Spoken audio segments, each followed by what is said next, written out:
এই যে করে নিয়েছি, বানানো হয়ে গেছে।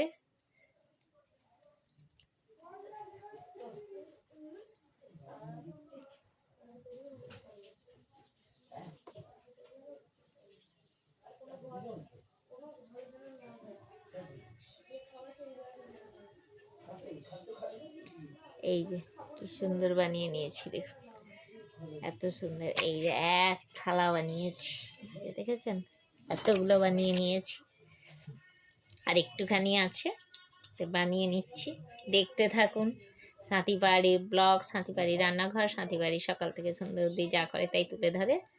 আজকে এই অল্প স্বল্প বানাচ্ছি, গরিব জীবনে যা আছে তাই খেতেই হবে, শীতে তো একটু পরক খেতেই হয়, তাই এই যে বানিয়ে নিলাম গিনা।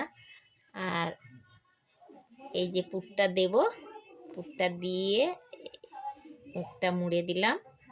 এই মুখ মুড়ার কাছেই আসল কায়দা। মুখ যদি ভালো না করে মুড়েন, তাহলে সেখানে ফেটে যদি বেরিয়ে যায়, গেল আপনার সব ঘেঁটে যাবে।